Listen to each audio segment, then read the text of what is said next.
त्या अनुषंगानं आणि त्याच पद्धतीनं त्यांच्या मागणीमुळे ओबीसीचं आरक्षण कुठेतरी दूर घेतलं जाईल का बाबा, कमी करण्यात येईल का बाबा, या अनुषंगानं नागपूरमध्ये देखील त्या ठिकाणी साखळी उपोषण चालू आहे. ह्याच निमित्ताने मी सरकारची भूमिका या ठिकाणी मांडण्याकरिता आपल्या सर्वांसमोर उपस्थित झालेलो आहोत.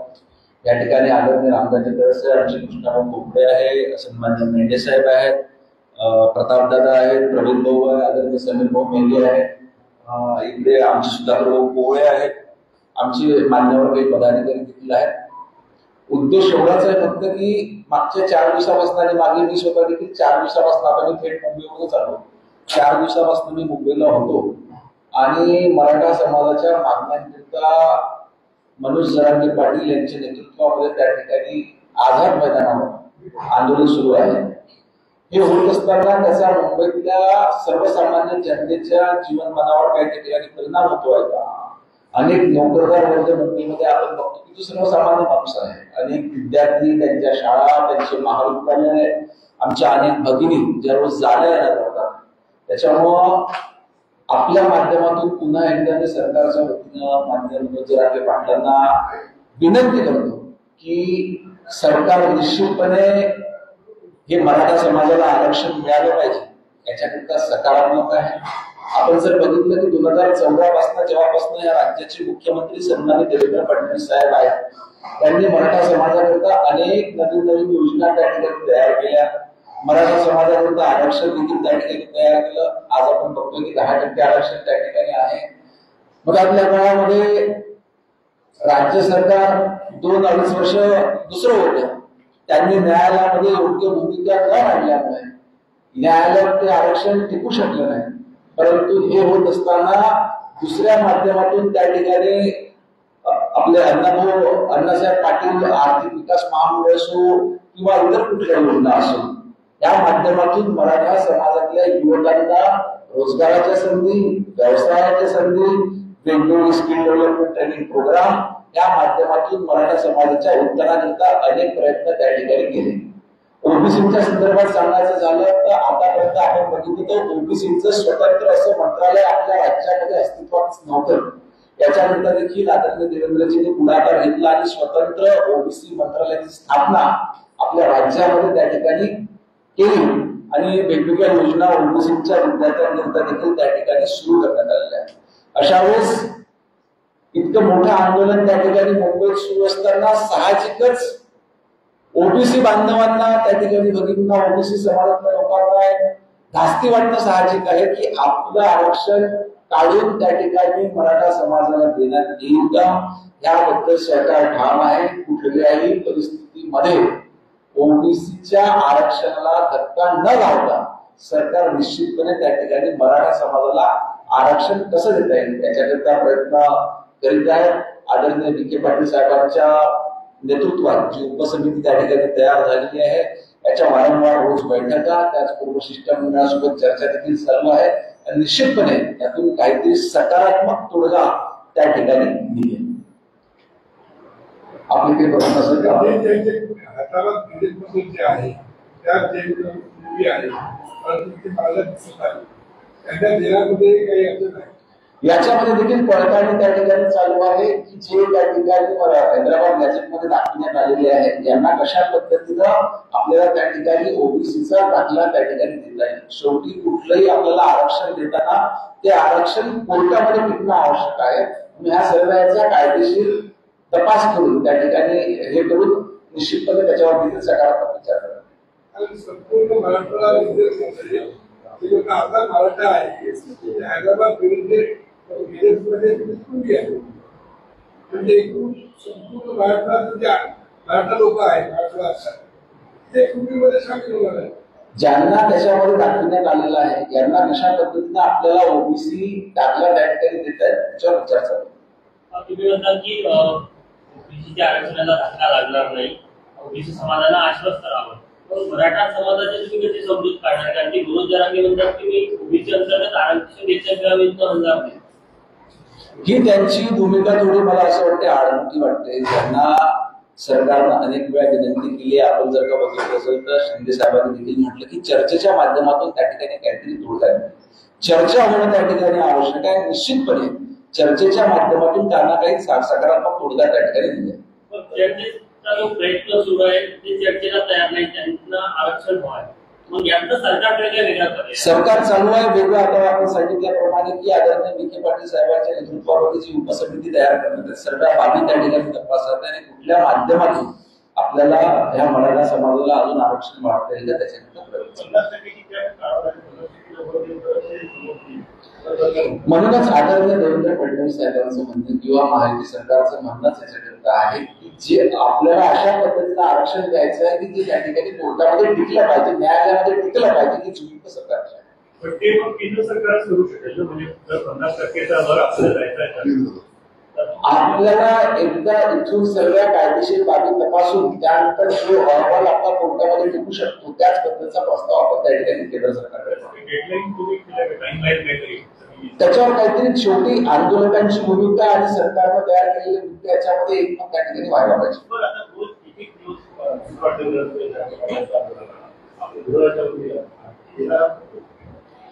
नाही, शेवटी आज तसं पाहिलं तर मुदतवाढ दिलेली नाही, परंतु सरकार म्हणून त्या ठिकाणी कुठल्याही पद्धतीचं चुकीचं काम होऊ नये याच्याकरता इतक्या मोठ्या प्रमाणावर लोक आल्यानंतर त्यांची गैरसोय होऊ नये आणि आता शनिवार रविवार त्याच्यामुळे परंतु लवकरात लवकर त्यांच्यासोबत चर्चा करायला आपण पहिल्यांदा एक दिवस दिला तर एक दिवस अशी मुदतवाढ दिली. ती मुदतवाढ संपली तरी देखील आलेल्या लोकांच्या भावना समजून घेऊन त्या पद्धतीचं योग्यशी कारवाई सरकार नाही. कायदेशीर कायद्यामध्ये जी तरतूद आहे त्याप्रमाणे निश्चितपणे त्या ठिकाणी कारवाई होईल, परंतु आपण सरकार म्हणून त्या ठिकाणी लोकांच्या देखील भावना समजून घेणे सरकारचं काम आहे. तरी पण त्यांचं समाधान होत नाही, काय कारण त्यांचं म्हणणं आहे की सरसकट कुणबी दाखले आम्हाला त्या ठिकाणी देण्यात यावे, त्याच्यामध्ये सरकारला अडचण होते. सरसकट असं कुठली दाखले त्या ठिकाणी देऊ शकत नाही. सगळे सोयऱ्यांच्या संदर्भात जी मागणी आहे त्या संदर्भात राज्य सरकार काय विचार नाही, सगळे सोय नाही. शेवटी बघा आपल्याला सरकारची भूमिका आधीपासून कशी राहिलेली आहे की ह्या पद्धतीनं मराठा समाजाला आरक्षण द्यावं लागेल की जे कोर्टामध्ये त्या ठिकाणी टिकेल. काही याच्यावर नोंदणी त्या ठिकाणी मराठा तुंबे होत्या, आपण त्याला मान्यता दिली, नंतर अनेक जणांना त्या ठिकाणी जातीची ओबीसी दाखले मिळाले. त्याच्यानंतर म्हणणं पडलं की सगळे सोयऱ्यांचा देखील त्याच्यामध्ये समावेश करण्यात, पण त्याची अशी स्पेसिफिक डेफिनेशन त्या ठिकाणी राहणार नाही आणि ओबीसी मध्ये त्यामुळे असंतोष निर्माण होईल. जसं सरसकट दाखले त्या ठिकाणी देत आहे आणि मुख्यमंत्री देखील म्हणाले की रसद कोण पुरवलाय मला माहिती आहे, गृहराज्य तुमची काय माहिती आहे कोण रसद पुरवलाय? नाही, रसद पुरवणारे लोक त्या ठिकाणी कोण आहे हे आमच्या नेतृत्वाला देखील माहिती आहे, परंतु नाही असं योग्य गोष्टी देखील आपल्याला सांगण्यात येईल कोण पुरवत राहील. तर आज आम्हाला ह्या गोष्टीचं राजकीय भांडवल करायचं नाहीये, तर राजकीय भांडवल न करता दोन समाजामध्ये तेढ निर्माण न करता आलेले संकट दूर करणं हे पहिलं सरकारचं काम आहे. घटनेनुसार आरक्षण जे आहे ते जातीला दिलं जाते, समाजाला दिलं जाते आणि मराठा हा समाज आहे, जात नाही. तुम्हाला कोणत्या कसं काय? नाही, तेच त्यांची मागणी जी आहे मराठा आपण ती जात पण लिहितात, मराठा जात पण त्या ठिकाणी लिहितात, मराठा अनेक जातीच्या दाखल्यावर त्या ठिकाणी मराठा लिहिलेला आहे, परंतु सरसकट सगळ्यांना देण्यात यावं त्याच्यामध्ये. आणि आता त्यांची भूमिका आहे की ओबीसीतून देण्यात यावं, याच्यामध्ये ओबीसी बांधवांची त्या ठिकाणी नाराजी होऊ शकते किंवा त्यांचं आरक्षण कमी न करता स्वतंत्रपणे मराठा समाजाला कसं देता येईल याचा विचार. ओबीसी समाजाची मागणी आहे की परत एकदा त्यांना लेखी आश्वासन पाहिजे की ओबीसी समाजाच्या आरक्षणाला धक्का लागणार नाही. सरकार त्यासाठी तयार आहे. सरकारची भूमिका सुरुवातीपासून हेच राहिली आहे की ओबीसीच्या आरक्षणाला किंवा इतर कुठल्याही समाजाच्या आरक्षणाला धक्का न लावता मराठा समाजाला त्या ठिकाणी आरक्षण मिळते. आदरणीय बावनकुळे साहेबांनी देखील आता 2 दिवसाआधी पत्रकार परिषद घेऊन त्या ठिकाणी सांगितलेलं आहे की ओबीसी समाज हा पूर्णपणे सुरक्षित आहे, त्यांच्या आरक्षणाला कुठलाही धक्का न लावता त्या ठिकाणी मराठा समाजाला आरक्षण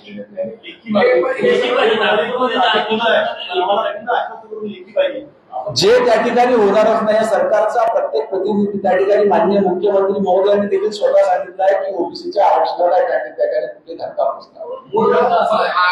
छगन भुजबळ उद्या बैठक घेत आहे ओबीसी नेत्यांनी, त्यांनी सगळ्यांना ओबीसी नेत्यांना बोलवलं सुद्धा उद्या बैठकीमध्ये. त्याच्यातली अस्वस्थता अजूनही ओबीसी नेत्यांमध्ये दिसून येत आहे. याच्याच करता आज आपण आम्हाला जर का बघाल तर आम्ही देखील मंचावर बसलेले सर्व ओबीसी नेते मंडळीच आहोत. ओबीसी जनतेला विश्वास देण्याकरता की सरकार त्यांच्या पाठीशी ठामपणे उभे आहे, सरकारमधले लोक त्यांच्यासोबत ठामपणे उभे आहेत, हा विश्वास देण्याकरताच या पद्धतीची जी आम्ही पत्रकार परिषद घेतली त्याच पद्धतीने आदरणीय भुजबळ साहेब देखील बैठक घेतली. मूळ मुद्दा असा आहे, ओबीसीचं आरक्षण यासाठी मराठा समाजाला पाहिजे, म्हणजे मनोज जरांगेंना यासाठी पाहिजे कारण की पॉलिटिकल आरक्षण आहे. जर त्यांना 50%च्या वर आरक्षण दिलं त्यांना आरक्षण राजकीय दृष्ट्या मिळणार नाही. पंचायत समिती, नगरपालिका त्यामुळे रडून बसलेले आहे. त्यामुळे मूळ मुद्दा जो आहे त्यांना पॉलिटिकल आरक्षण पाहिजे. आता 3 दिवस झाले, क्रीडा कसा सुटणार? तुम्ही राज्यामध्ये ग्रामीण आहात, काय सरकारच्या हालचाली काय की हे पॉलिटिकल आरक्षणासाठीची मागणी आहे, त्याचा क्रीडा कसा सुटणार? जरांगेचं उपोषण कसं सोडवलं जाणार? मराठा आरक्षणाची मागणी काही याची नाही. मागच्या अनेक वर्षापासून मराठा आरक्षणाची मागणी त्या ठिकाणी होती, परंतु अनेक वेळेस आपण बघतो की जेव्हा जेव्हा देवेंद्र फडणवीस सरकार त्या ठिकाणी समोर होते तर वैयक्तिकपणे आदरणीय देवेंद्रजींवर कुठेतरी टीका करून अनेक वेळेस अशी शंका येते की केवळ देवेंद्रजींना टार्गेट करण्याकरता या पद्धतीचं आंदोलन करण्यात येते का, असं देखील त्या ठिकाणी वाटते. परंतु आपल्याला लक्षात येईल की देवेंद्रजी पदावर आल्यानंतर त्यांनी त्याच्यामध्ये पुढाकार घेतला आणि मराठा समाजाला आरक्षण दिलं. तुम्ही बोलले की मनोज जरांगेंना रसद कोण पुरवते हे आमच्या नेतृत्वाला माहित आहे. सरकारच्या आतमध्ये लोक आहेत की सरकारच्या बाहेरचे? हे योग्य वेळी सांगण्यात येईल. जरांगे पाटील यांना भेटायला तर तिथून परत असताना आंदोलकांनी त्यांना घेतलं, पवारांविरुद्धही घोषणाबाजी झाली. काय म्हणजे सरकार? बरोबर आहे, कारण त्या ठिकाणी 2 दिवसांनी पवार साहेबांनी म्हटलं की घटनात्मक बदल करून त्या ठिकाणी मराठा समाजाला आरक्षण द्यायला पाहिजे. ते स्वतः इतके वर्ष सत्तेमध्ये होते, स्वतः पदावर होते, त्यावेळेस त्यांनी हा विचार केला नाही.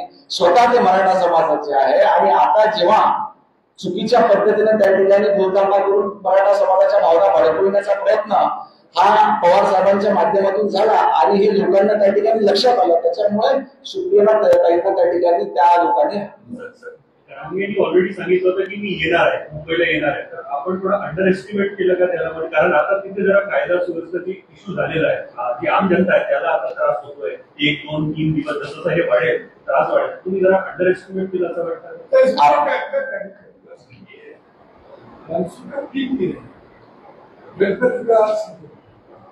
जैसे आप वो ऑलरेडी आपकी पुलिस यंत्रणा ये ऑलरेडी बिजी है और एकदम पीक मंसूर है. ऐसे समय पे आपने कैसा रोक दिया मुंबई आने? आपण सर्वजण जाणतो की गणेश उत्सव हा महाराष्ट्रात मोठ्या उत्साहाने साजरा करण्यात येतो आणि विशेष करून मुंबईत जर आपण बघाल तर गणेश उत्सवाच्या वेळेस एक वेगळा उत्साह त्या ठिकाणच्या जनतेमध्ये असतो. हे देखील बरोबर आहे की आता मान्सूनचा देखील सीझन त्या ठिकाणी आहे. असं असताना देखील मराठा समाजातील लोकांनी जरांगे पाटलांच्या नेतृत्वात त्या ठिकाणी मोर्चा आणला. आपण त्यांना संधीची देखील त्या ठिकाणी अट घातली होती, परंतु त्याच्यापेक्षा जास्त लोक त्या ठिकाणी आले. सरकारची भूमिका हीच आहे की सामंजस्याच्या त्या मार्गातून त्या ठिकाणी काहीतरी मार्ग निघाला पाहिजे, तोडगा निघाला पाहिजे, म्हणून आपण त्यांना त्या ठिकाणी स्थानिक स्वराज्य संस्थांची निवडणूक जवळ आहे, त्याच्यामुळे जरांगे पाटील करत आहे असं तुम्हाला वाटते? कदाचित असं देखील होऊ शकते की येणारा केवळ पॉलिटिकल अजेंडा लक्षात ठेवून या पद्धतीनं आंदोलन, जेव्हा निवडणुका काहीतरी असल्या की अशा पद्धतीचं आंदोलन उभं करणं आणि माननीय पवार साहेब किंवा उद्धव ठाकरे यांनी अशा पद्धतीची बयानबाजी करणं याला दुजोरा देता येईल. साहब ने स्टेटमेंट दिया है, इनपुट दिया हुआ है, बोल रहा है कि एक पक्ष को संतुष्ट करना, दूसरे पक्ष को असंतुष्ट करना ये हो नहीं पाया है. तो कभी ऐसा कुछ होता है कि यदि मराठा समाज आंदोलन करता है तो राजनीति का ही मुद्दे में तो क्या मुख्यमंत्री का इशारा क्या हो सकता है कि राजीनामा देने की तैयारी है? नहीं, मुख्यमंत्री जी ने ये कहा कि हमको राजनीति बाजू में रखना है और दोनों समाज को समझाना है. वहां भले ओबीसी समाज है, ओबीसी समाज असो किंवा मराठा समाज असो, हा सरकारला माननीय मुख्यमंत्री महोदयांना दोन्ही समाजासारखा आहे. दोघांचे समाधान करणे सरकारचं आणि माननीय मुख्यमंत्री महोदयाचं काम आहे. त्यांचा उद्देश त्याच्यामध्ये एवढाच आहे की याच्यामध्ये राजनीती न आणता, राजकारण न करता दोन्ही समाजाचं समाधान करणे सरकार. आणि मराठा आंदोलनाचा आरोप आहे किंवा सरकारी त्याचं पाणी बंद केलं त्यांना खायला हॉटेल पण गेले, आता ते कधी काय आरोप आहे? नाही, अशा पद्धतीचे आरोप करणं बरोबर त्या ठिकाणी होणार आहे. अनेक वेळेस संख्या पाहून त्या परिसरातले लोक स्वतःहून कधी दुकान त्या ठिकाणी बंद ठेवतात. नेमक्या योगायोगाने आता शनिवार रविवार त्या ठिकाणी अजून देखील अनेक दुकानं बंद असतात. परंतु मी स्वतः त्या ठिकाणी मुंबईमध्ये होतो, मी आता स्वतः मुंबईवरून आलो. अनेक ठिकाणी दुकानं सुरू देखील आहे आणि सगळ्या व्यवस्था त्या ठिकाणी आहे. महानगरपालिकेने पुढाकार घेतला. आपण जर का बघितलं असेल आता टीव्हीवरती, महानगरपालिकेने पुढाकार घेतला. अनेक ठिकाणी जो कचरा झाला होता तो देखील साफसफाई, रस्त्यावरती साफसफाई. दुर्दैवाने त्या ठिकाणी 2 दिवसाआधी पाऊस आल्यामुळे थोडं चिखल आजार मैदानावर झालं.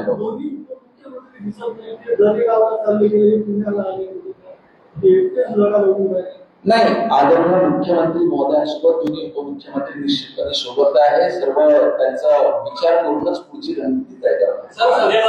आठवड्याचा पहिला दिवस सुरू होत आहे. ज्या प्रकारे 2 दिवस सीएसटी ताब्यात घेण्याचा प्रयत्न मराठा आंदोलकांनी केला, उद्या परत सकाळच्या वेळेला तीच परिस्थिती उद्भवण्याची शक्यता आहे. सरकार कायदा सुव्यवस्था लागेल कशा प्रकारे या नाही, सरकारने याच्यामध्ये पूर्ण नियोजन त्या ठिकाणी विशेष करून गृह विभागाने नियोजन केलेलं आहे. अशा पद्धतीची कुठली परिस्थिती त्या ठिकाणी निश्चितपणे निर्माण होणार नाही. तरी देखील सरकार म्हणून आमचं काम आहे की आम्ही मराठा आंदोलकांना त्या ठिकाणी विनंती करतोय की अशा पद्धतीची गैरसुविधा, गैरसोय सर्वसामान्य नागरिकांची त्या ठिकाणी होऊ नये. लोकशाहीच्या मार्गातून त्यांनी आंदोलन करावं, त्यांनी मागण्या निश्चितपणे सरकारकडे करावा. परंतु हे आंदोलन होत असताना दुसऱ्या सर्वसामान्य लोकांना कुठलाही त्या ठिकाणी त्रास होता कामा नये. आतापर्यंत तरी तशी परिस्थिती होती. जेवण येत आहे, जेवण जे येत आहे, अन्नछत्र सुरू आहे, जेवण येत आहे. बारामती मतदारसंघातून काही गाड्या आल्या आहेत. महायुतीतल्या काही नेत्यांच्या आमदारांकडून, कार्यकर्त्यांकडून जेवण येत आहे. गृहराज्यमंत्री ग्रामीण म्हणून तुमचं काही लक्ष आहे?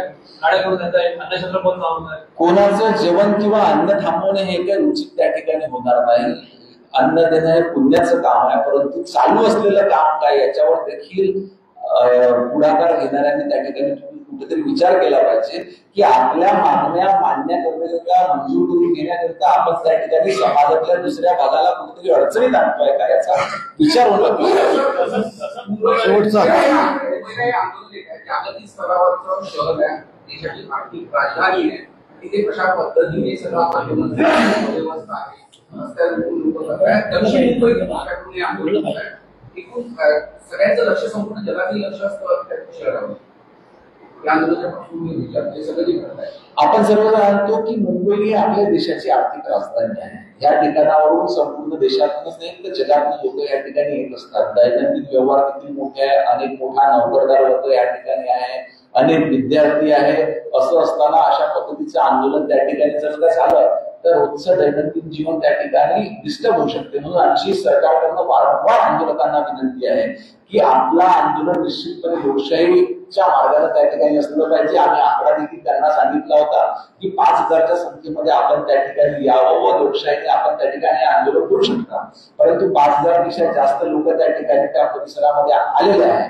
आता मधातल्या काळामध्ये शुक्रवार, शनिवार, रविवार हा वीकेंडचे दिवस होते, परंतु नंतर मात्र परिस्थिती त्या ठिकाणी बिघडता कामा नये याची काळजी निश्चितपणे सरकार घेईल. त्या वाहनांवर लक्ष देऊन त्यांना मुंबईच्या बाहेर काढवण्याचं काही नियोजन आहे किंवा प्रयत्न आहे का? मुंबईची अनेक वाहनं आपण त्या ठिकाणी बाहेर थांबवली देखील आहेत. याच्यानंतर पुढचं नियोजन आम्ही लवकरच करू.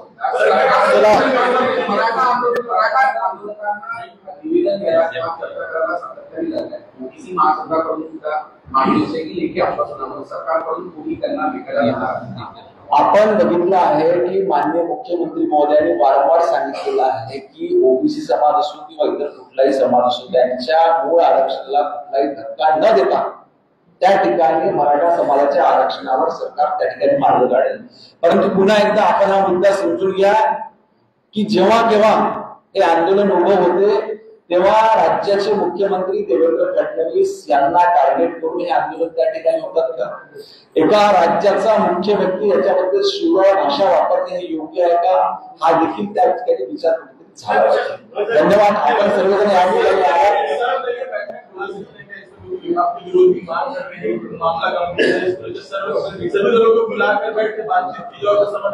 आपको पता होगा कि जो उपसमिति बनाई हुई है वो उपसमिति की बैठक वहां पे चालू है और वहां से दूसरा कुछ रास्ता निकलेगा. Thank you. धन्यवाद.